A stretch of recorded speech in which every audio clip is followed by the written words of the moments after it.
avô, a esposa, são presos pelo falecimento de uma criança de 3 anos de idade. Não esqueça de se inscrever no canal, compartilhe e deixe seu like. Vamos a essa triste notícia. E eu já começo com esse caso que traz uma grande repercussão em toda a nossa região e com certeza vai rodar o Brasil na tela da Record. A informação da menina de 3 anos que morreu. A suspeita é que ela tenha sido torturada, se fala até em estrangulamento. Agora, Gustavo, o pior de tudo é que o avô desta menina de 3 aninhos e a namorada, a companheira dele, foram presos e eles são os principais suspeitos de terem cometido não só a tortura, o estrangulamento e também causado a morte desta menina de apenas 3 anos de idade nas últimas horas. Direto da delegacia, Gustavo Batista com mais detalhes desse caso. Eles estão ainda aí na delegacia, Gustavo?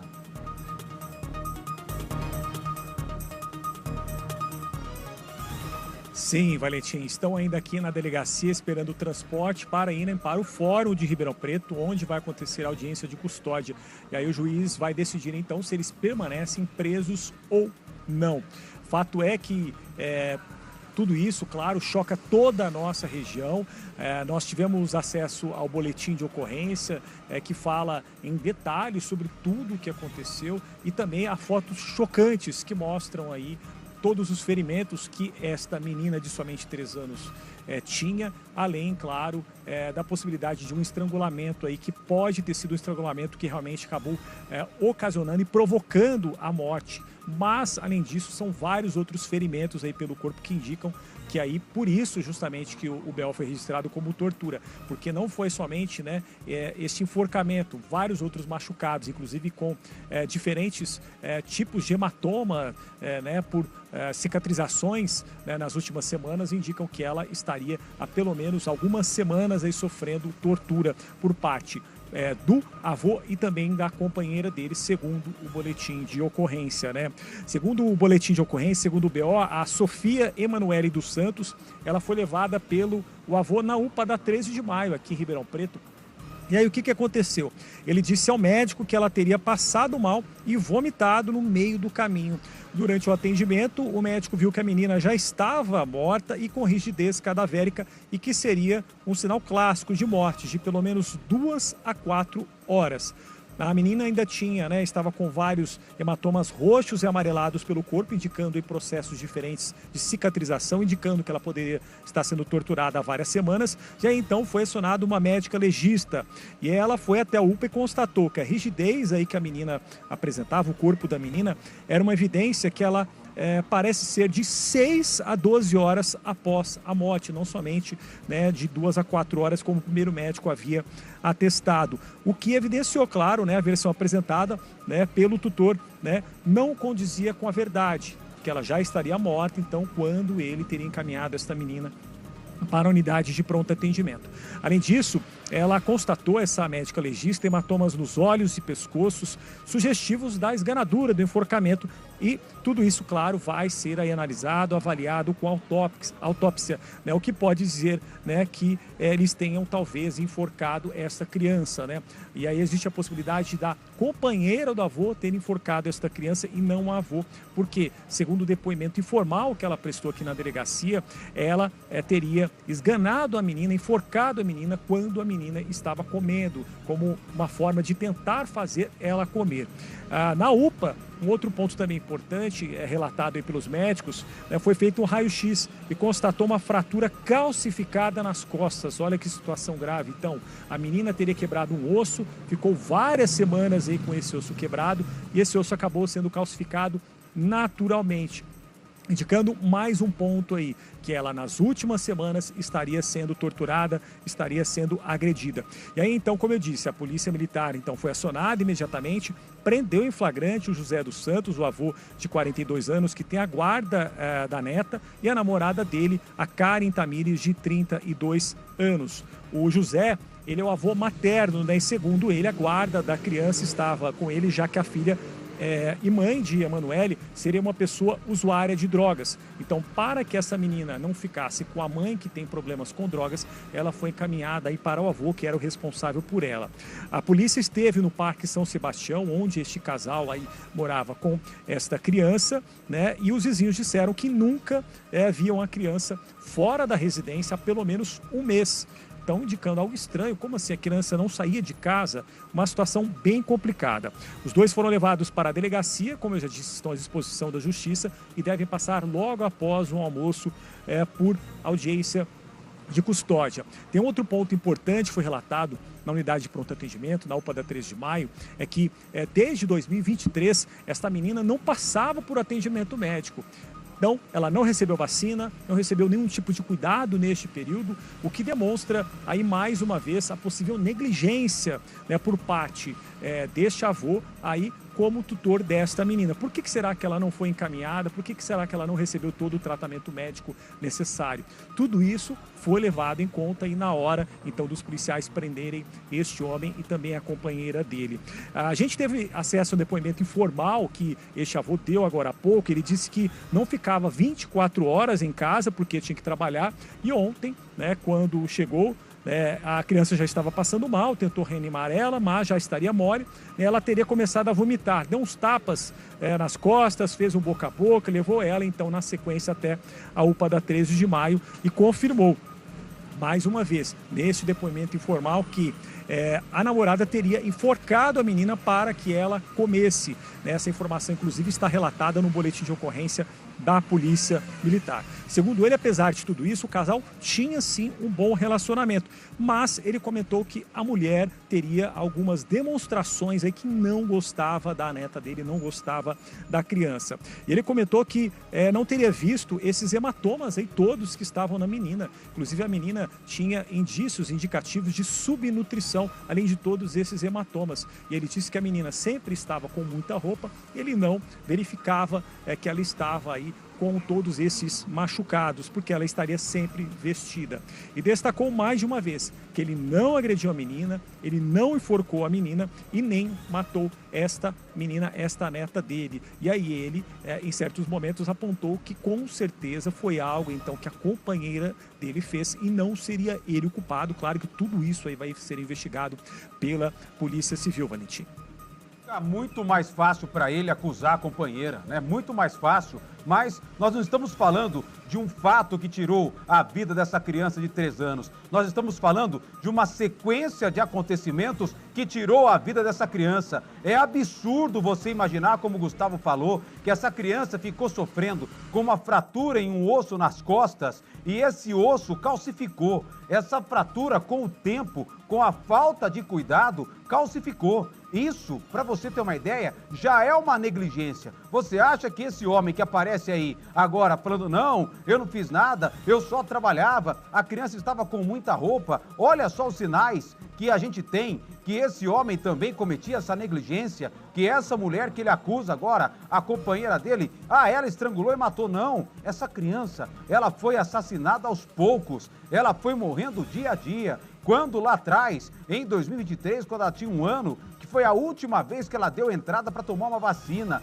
para procurar um atendimento médico, de lá para cá a criança nunca mais foi assistida por um pediatra na rede pública. De lá para cá a criança caiu ou teria sido espancada e aí quebrou um osso das costas e esse osso colou sozinho, calcificou sozinho. Ou seja, os vizinhos não viam a Sofia na rua porque a Sofia não aguentava de dor.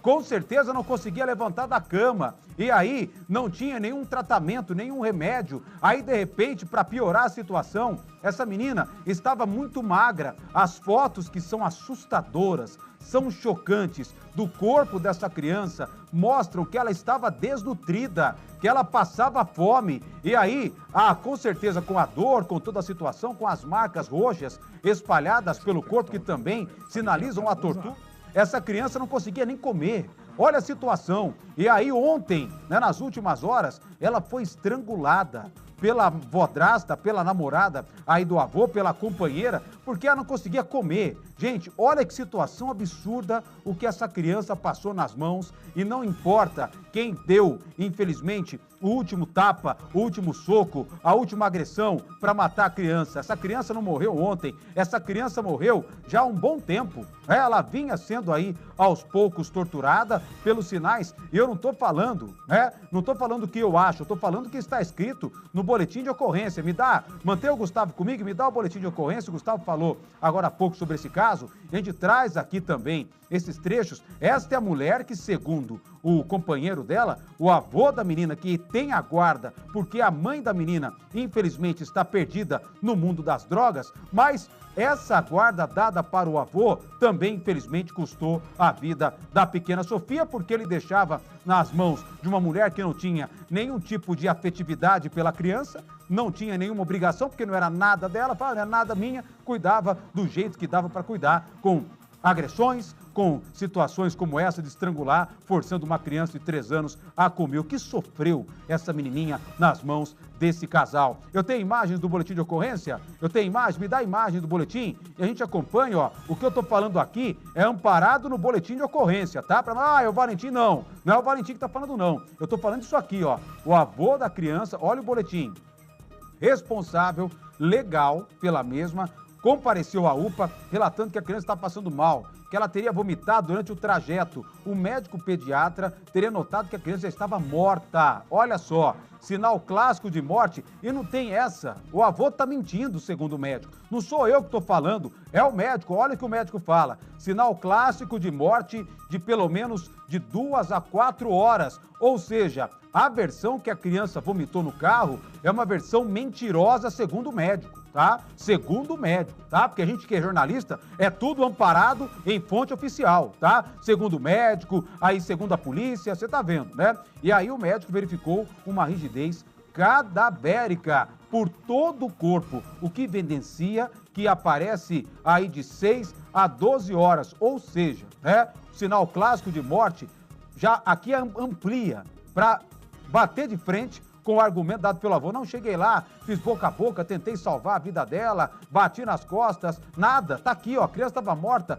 pode chegar até a 12 horas. Hematomas nos olhos, no pescoço, que sugerem uma esganadura. A criança foi enforcada, a criança foi estrangulada. Olha que situação absurda. Agora, Gustavo, por mais que nesse depoimento informal dado pelo avô, agora há pouco na delegacia, ele fala: não, eu trabalhava muito, eu não via nada, a criança tá sempre de blusa, sempre de manga comprida, eu nunca imaginei que a minha companheira, porque ele vai jogar nas costas dela, né, fazia isso com ela. Mas, Gustavo, o fato é que a criança não morreu de uma ação única, né? Não foi ali, estrangulou, matou. Não, essa criança, ela foi assassinada a conta-gotas. Aos poucos, essa criança já vinha sofrendo, não saía de casa, os vizinhos não viam a Sofia na rua, porque ela estava com uma fratura calcificando nas costas, o osso quebrado estava colando por si só, porque essa criança não recebeu nenhum tipo de atendimento médico. O que essa criança sofreu nesses últimos dias, para não falar nesses últimos meses, infelizmente a levou à morte dessa forma tão assustadora que nós mostramos hoje, Gustavo.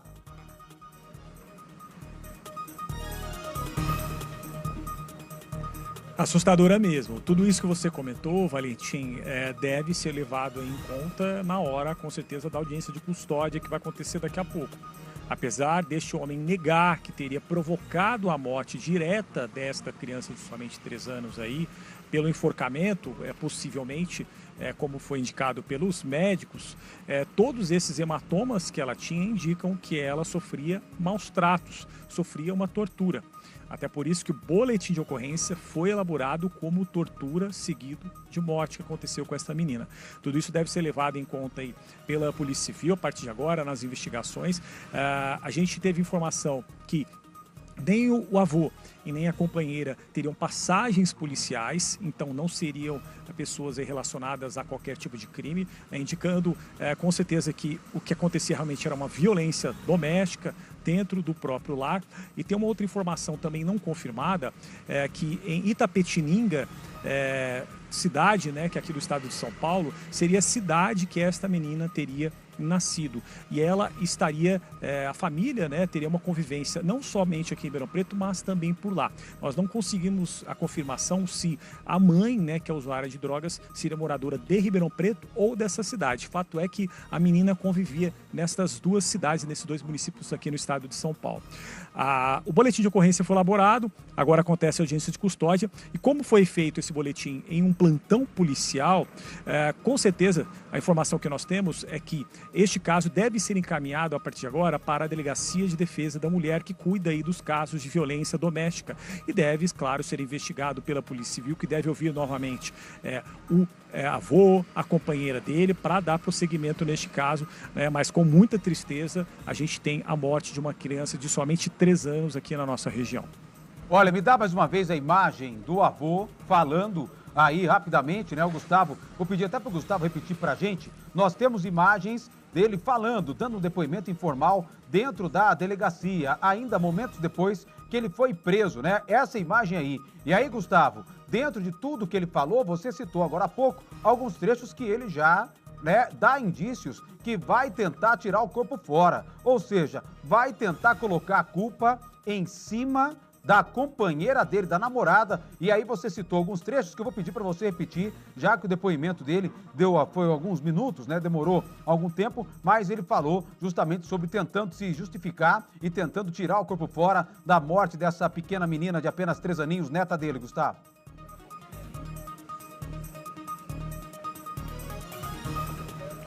Então, a informação dele, que foi dada inclusive para a Polícia Civil, para a Polícia Militar e depois confirmada aí de forma informal, é que ele estaria trabalhando, então chegou na casa dele, a menina estaria passando mal, ele tentou ali reanimar a menina, deu uns tapas nas costas, tentou fazer o boca a boca, e aí na sequência, ele vendo que não tinha qualquer tipo de resultado, encaminhou esta menina para a UPA da 13 de maio. E lá, sim, ele teve somente a confirmação que esta menina estaria já morta, já sem vida. Primeiro pelo médico, como a gente disse no boletim de ocorrência, de 2 a 4 horas, e depois pela médica legista. Em relação à esganadura, no enforcamento, aos hematomas que essa menina tinha no pescoço, ele confirmou que a companheira dele, em diversos momentos, enforcaria a menina, né? Ele não disse, não confirmou se teria presenciado isso ou não, mas por quê? Por causa, na hora que ela estava se alimentando. Então, teria algumas vezes ela feito isso.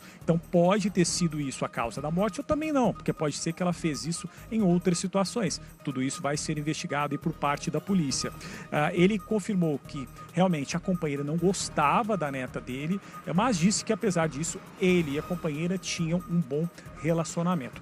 E aí, sobre os hematomas, né, todos que eles tinham, ele chegou a confirmar, Valentim, que não teria presenciado aí todos esses hematomas, porque a menina estaria sempre com roupa fechada, situação bem complicada. E em diversas vezes ele destacou: eu não agredi a menina, né? Eu não provoquei a morte dela, deixando dar crédito aí de que ele aponta a companheira dele como a principal responsável por esta morte. Eu vou aproveitar a partir de agora conversar aqui com o doutor advogado Leonardo Afonso Pontes, que vai trazer um pouco mais de informações para a gente aqui dentro do Balanço Geral. Doutor, muito obrigado pela presença aqui no Balanço Geral.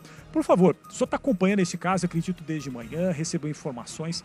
Temos aqui dentro 2 pessoas suspeitas de terem provocado uma tortura a uma criança de 3 anos que acabou ocasionando a morte. Esses 2 elementos, as 2 pessoas suspeitas, elas podem responder somente pela tortura, por homicídio? Como que fica um caso como esse? Bom, é importante deixar claro que neste momento a investigação está sendo iniciada. A apuração dos fatos depende de documentos importantes que ainda virão ao inquérito que está sendo instaurado, o laudo, o exame do tipo de lesão que causou o óbito. Por isso, a gente falar agora em tortura que pode ter causado a morte, a gente teria, do ponto de vista legal, um enquadramento, ou o homicídio, que seria um outro enquadramento que levaria o processo por um outro caminho, o caminho do júri popular. Mas estamos ainda na fase de apurações iniciais, essas pessoas serão ouvidas, outros depoimentos serão colhidos e documentos importantes ainda virão. A gente tem entre as duas versões apresentadas até agora, a versão do avô é que ele não teria participado da esganadura do enforcamento, que pode ser a principal causa final da morte dessa menina. Já do outro lado, a gente tem a mulher afirmando que a menina estaria sendo agredida também, né, por algumas vezes, né, nos últimos meses, e isso é possível confirmar até nos machucados e hematomas que ela tem. Esse fato dele ter dito que não provocou a esganadura dela, isso livra ele de alguma forma, ou todos esses elementos encontrados do corpo da menina podem indicar realmente que ela sofreu maus tratos e ele também sofrer responsabilidade por uma negligência? Exato. Esse avô, até onde se sabe, ele detinha a guarda legal da criança. E por isso, ele, como guardião, ele é o responsável também pela criança. E neste ponto, ainda que não seja identificada na pessoa dele, a pessoa que praticou as agressões, que levou ao falecimento dela, ele poderá sim ser responsabilizado até criminalmente, tendo em vista a omissão que até o momento parece ser algo presente. Já no caso dela, sendo confirmada a esganadura, ela pode responder por um crime a mais do que ele ou não? Como que funciona nesse caso? Sim, se a pessoa que praticou a esganadura foi uma terceira pessoa e ela foi a causadora da morte, o crime que será imputado a ela é um crime mais grave do que aquele que poderá vir eventualmente a ser imputado a ele, avô. E aí, em relação à questão das prisões, como que funciona? Nós temos aqui uma prisão em flagrante. Eles foram presos durante a madrugada, ontem à noite, estão presos aqui aguardando audiência de custódia. Essa prisão em flagrante, o senhor acredita que pode ser convertida, né? Depende da justiça, eles podem ser liberados ainda hoje? Sim, como nós estamos ainda numa fase muito inicial e poucos são os elementos reunidos até o momento, pode ser que apesar da prisão decretada há pouco, ela não se mantenha por muito tempo. Mas isso, obviamente, vai depender ainda de tudo que está por vir. Para explicar um pouco para quem nos acompanha a questão das investigações, tudo está ainda na fase de flagrante, na fase de plantão. Depois, tudo isso deve seguir, como a gente disse, né, para uma delegacia especializada aí no caso de violência doméstica, que é a Delegacia de Defesa da Mulher. Isso. Neste momento, há a instauração de um inquérito policial. Esse inquérito policial, ele é presidido por um delegado de polícia que trabalha nessas investigações até apresentar, então, o relatório final.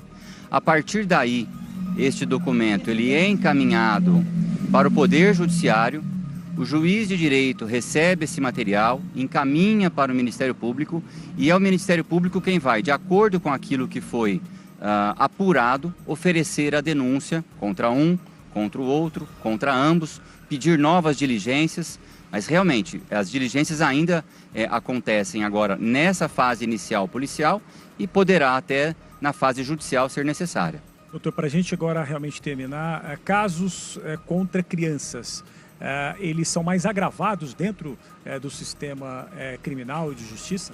Sim, a criança ela tem uma proteção estatal importante e que nos casos em que os crimes são praticados contra elas, há sim um aumento de pena.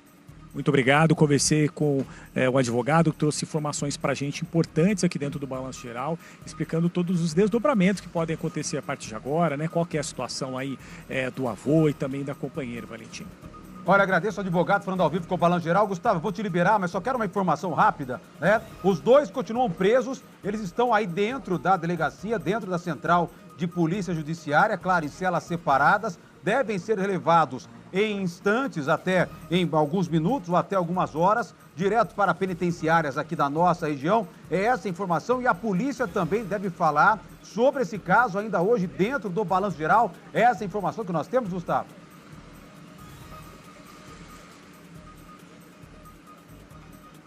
Isso mesmo, vou pedir para o Zabaroli mostrar um pouco aqui a fachada da Central de Polícia Judiciária para a gente dar as informações corretas a respeito do que você perguntou. Temos aqui então o avô e a companheira dele detidos aqui dentro, eles estão separados um do outro e também separados de outros presos, informação confirmada para a nossa equipe de reportagem. O que vai acontecer? A expectativa é que entre 13h, 15h, aconteça a audiência de custódia no Fórum de Ribeirão Preto. Então eles devem deixar aqui nos próximos minutos, na próxima hora, a Central de Polícia Judiciária, passar primeiro pela Justiça para que o juiz veja a legalidade aí da prisão e, se o juiz confirmar, né, eles devem permanecerem presos, os dois, claro, em penitenciárias, em presídios diferentes aqui na nossa região. Existe uma coletiva marcada para as 14h30, o seccional de polícia aqui de Ribeirão Preto deve conceder uma coletiva para a imprensa e trazer aí mais detalhes a respeito desta ocorrência muito grave que aconteceu nas últimas horas por aqui. Olha, o Balanço Geral vai até às 15h, com certeza essa coletiva você vai acompanhar ainda ao vivo dentro do Balanço e, claro, né, se os dois saírem daí, o Gustavo estiver ali na frente acompanhando com imagens aqui ao vivo no Balanço Geral, também a gente interrompe na hora e o Gustavo volta ao vivo com qualquer nova informação, tanto aí de parentes ou até mesmo dos envolvidos que podem a qualquer momento sair por essa porta para serem levados para essa audiência de custódia e depois espero eu que o juiz mantenha pelo menos a prisão deles até que a polícia tenha as primeiras investigações, os primeiros passos desse caso que é assustador, tá?